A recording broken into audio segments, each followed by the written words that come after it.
안녕하세요. 홍프로 스포츠 분석 채널에 들어오신 것을 진심으로 환영합니다. 매일매일 국내, 해외 인기 있는 모든 경기들을 분석하여 공유하고 있습니다. 모든 분석과 조합픽은 VIP 가족방에서 진행됩니다. 베팅 및 가족방 문의는 고정 댓글 링크 확인해주세요. 9월 20일 아시아 챔피언스 리그 6경기 분석 시작하겠습니다. 첫 번째로 전북현대 대 키치 SC 경기 알아보겠습니다. 먼저 전북은 그동안 키치를 상대로는 매 경기 전력 차이를 보여주며 대승을 거두는 편이었다.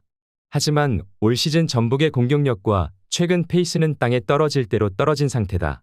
당장 최근 5경기 골이 3골에 불과한 상황이고 이 덕분에 승리를 챙긴 지도 오래된 상태다. 이어서 키치는 지난 시즌 고베를 상대로 1무를 기록하는 등 아주 만만한 팀은 아니다.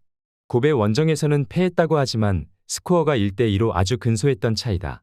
고베가 지난 시즌에는 올 시즌 전북처럼 점유율에 비해서 골이 잘 터지지 않는 양상이 강했다는 점을 고려한다면 키치가 전북을 상대로도 나름대로 버텨보는 모습을 기대할 수는 있을 것이다.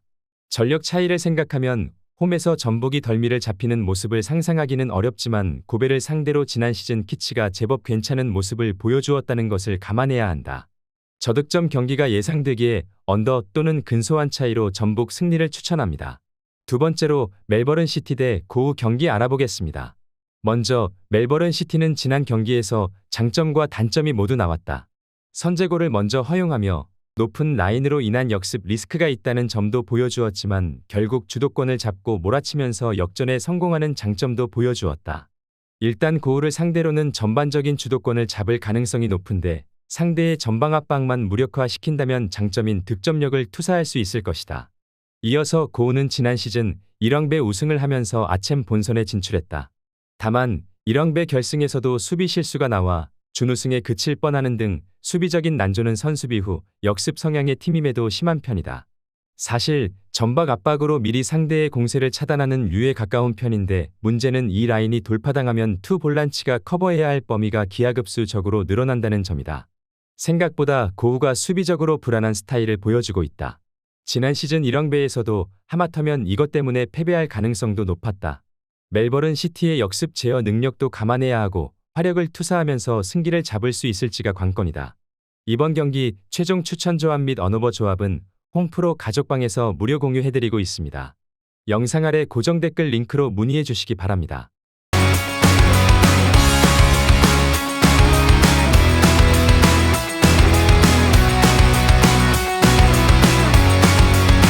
세 번째로 부리람 유나이티드 대 저장프로 경기 알아보겠습니다. 먼저 부리람은 생각보다 아챔에서 보여주는 퍼포먼스가 꾸준히 강했던 팀이다. 토너먼트에서 전북을 홈에서 3대2로 잡은 시즌도 있었고 지난 시즌에서도 대구를 상대로 무승부를 기록해 승부차기까지 경기를 몰고 간 기록도 있었다. 현재도 리그에서 무실점을 기록하는 등 라인을 높이는 플레이를 하고 있음에도 수비적인 리스크가 심하지 않다는 점은 충분히 긍정적으로 볼만하다. 이어서 저장도 최근 4경기 무실점으로 페이스가 좋기는 하나 기본적으로 시즌 내내 보여준 후방에서의 안정감은 기복이 심했던 편이었다. 지난 시즌에도 자책골로 중요한 FA컵 결승에서 패배하는 등 뒷심이 부족한 양상도 꽤 자주 보여주는 모습이다. 플레이오프에서도 한 수 아래의 포트를 1대0으로 겨우 잡아내는 등 확실하게 상대를 제압하는 맛도 부족했다. 아챔 무대에서 상위 전력인 K리그 팀들을 상대로도 부리람은 긍정적인 모습을 보여주었고 높은 라인 리스크는 저장보다 부리람이 리그 페이스가 더 좋은 편이다. 저장의 최근 경기 실점 페이스도 나름 긍정적이기는 하지만 일단 중요한 경기에서의 뒷심은 저장보다는 부리람의 손을 들어주어야 할 것 같다. 저득점 경기가 예상되기에 언더 또는 부리람 유나이티드 승리를 추천합니다. 네 번째로 라이언시티 대 방콕 유나이티드 경기 알아보겠습니다. 먼저 라이언시티는 그동안 아챔에서는 수비적인 불안 때문에 U19팀이 나온 산둥에게도 지는 등 고배를 마셨던 적이 많았다. 하지만 올 시즌에는 스페인, 브라질 출신의 수비수들을 영입하면서 공격과 수비에 있어서 밸런스를 맞추려는 시도는 하고 있는 상태다. 물론 아직까지 리그에서도 다득점과 다실점 양상이 많이 나오고 있기는 하지만 일단 화력을 집중시켜서 이기는 경기가 많다는 점은 긍정적이다. 이어서 방콕은 사실 아챔 내에서는 그다지 재미를 보지 못했던 팀이었다. 예선에서 베트남 팀에게 패하면서 충격적인 탈락을 기록했던 적도 있을 정도다. 올 시즌에도 프랑스 출신 공격수 수쿠나를 영입하면서 투자를 하긴 했지만 적응기가 아직 더딘 상황인지 평점도 전반적으로 낮게 찍히고 있는 상황이다. 라이언시티가 일단 아직 수비 상황에서의 아쉬움이 있기는 하나 보강이 이뤄지면서 밸런스를 맞추려는 시도를 하고 있는 중이다. 기본적으로 방콕의 아챔 경쟁력이 그닥 좋다고 보기도 어렵기 때문에 어떠한 경기 양상이 펼쳐질지가 관건이다. 이번 경기 최종 추천 조합 및 언어버 조합은 홍프로 가족방에서 무료 공유해드리고 있습니다. 영상 아래 고정 댓글 링크로 문의해 주시기 바랍니다.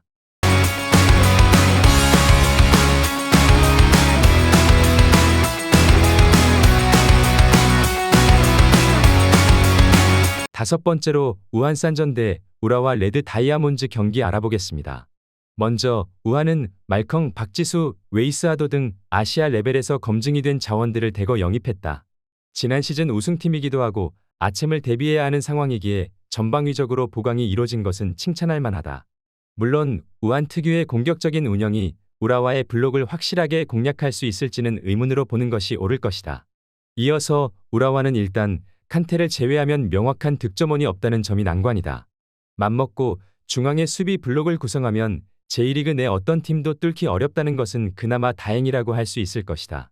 이를 이용해서 우한의 공세를 막아내고 한 골 차이 승부로 경기를 매조짓는 것이 원정 리스크를 줄이는 방법이 될 수도 있다고 본다.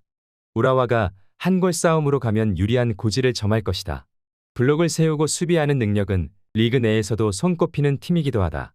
물론 칸테 이외에는 최근 명확하게 골을 책임지는 선수가 없다는 것은 확정적으로 보이고 원정에서는 애초에 우라와가 상당히 보수적으로 움직일 가능성이 있다. 저득점 경기가 예상되기에 언더 또는 우라와 승리를 추천합니다. 여섯 번째로 하노이 FC 대 포항 스틸러스 경기 알아보겠습니다. 먼저 하노이는 조에서 가장 전력이 약한 팀으로 평가를 받고 있다. 특히 카이온에게 집중된 골 기록은 의외로 홈에서도 중위권에게 발목을 잡히게 만드는 등 득점력에서의 기복을 상당히 이끌고 있는 상태다. 8골을 넣은 카이온에 이어 득점 2위가 카이온의 절반에도 미치지 못하는 3골에 불과한 상태인데 어려운 조에서 실점 제어 능력이 좋은 팀들을 상대하는 하노이의 전망이 밝지는 않아 보인다. 이어서 포항은 하노이를 꼭 잡아내야 우라와 우한산전이 있는 조에서 생존을 장담할 수 있을 것이다.